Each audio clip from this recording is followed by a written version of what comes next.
मेरी बेटी दृष्टि वर्मा पलंग से नीचे गिर गई, उसके दोनों पैर सुन्न हो गए, दोनों पैर सुन्न हो गए। बीमारी इतनी तेजी से बढ़ी कि उसकी सांस लेने में भी तकलीफ होने लगी।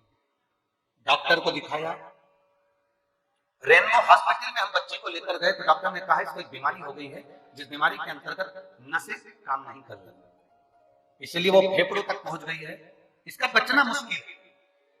हमें रेनबो हॉस्पिटल के डॉक्टर ने कह दिया इसका बचना मुश्किल है, इसकी कोई गारंटी नहीं है क्योंकि इसके फेफड़े ने काम करना बंद कर दिया। बच्ची का फोटो उन्होंने लगाया है, कहीं बैठे हो तो हाथ हिला सकते हैं, कहीं अगर बैठे हो तो हाथ हिला सकते हैं, नहीं तो आप फोटो पर बच्ची का प्रतिबिंब देखेंगे जिसके अंतर्गत उसका शरीर की नसों ने काम करना बंद कर दिया।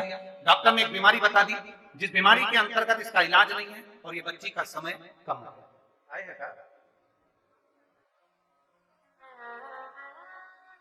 बच्चे आए, ठीक है,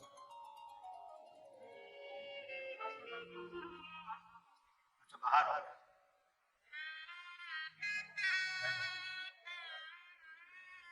बीमारी इतनी तेज बढ़ गई कि डॉक्टर ने कह दिया ये वो बीमारी है जो लाखों बच्चों में से एक में हो जाती है। शरीर काम करना बंद कर दिया, हम लोग बड़े टेंशन में आ गए। अब उसके रहने का कोई भरोसा नहीं, डॉक्टर ने गारंटी भी नहीं। बच्ची मेरी 1 महीना हो गया वेंटिलेटर पर पड़ी है।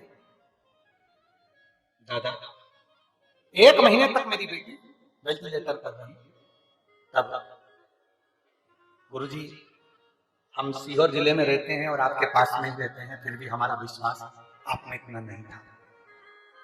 हम सीहोर जिले में रहते हैं, आपके नजदीक में रहते हैं, पर हमारा विश्वास आप में इतना नहीं था।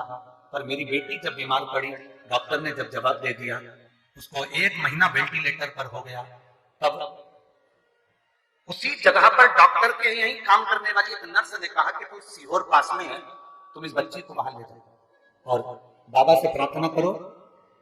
वहां बच्ची नहीं जा सकती तो बाबा से कहकर वहां का रुद्राक्ष लिया, प्रार्थना करो वहां। एक बार अगर आपने जाकर वहां का रुद्राक्ष लाए, उसका जल दिया ना, तो मुझे उम्मीद है कि बच्ची डॉक्टर 1 महीने से वेंटिलेटर पर है, इसका कोई भरोसा नहीं कि उठेगी तो ये जिंदा है कि नहीं।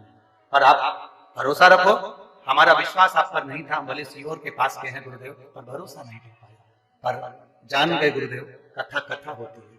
हमने डॉक्टर से कहकर बच्ची के कानों में हेडफोन लगा दिया और कोमा में पड़ी हुई बच्ची को, उस वेंटिलेटर पर पड़ी हुई बच्ची को शिव महापुराण की कथा मोबाइल से सुनाना प्रारंभ करी, जिसके 1.5 घंटे बाद बच्ची के शरीर पर हलचल उत्पन्न हुई और बच्ची के चेहरे पर रौनक आई। तब शिवजी पे चढ़ा हुआ जल उसको दिया और बेलपत्री दी, तब मेरी बच्ची बाबा की तरफ से आराम लगना प्रारंभ करा। आज मैं अपनी बच्ची को लेकर प्रणाम करने के लिए आया हूँ गुरुदेव। मैं जिला सीहोर, ग्राम जानपुर बावड़िया का निवासी।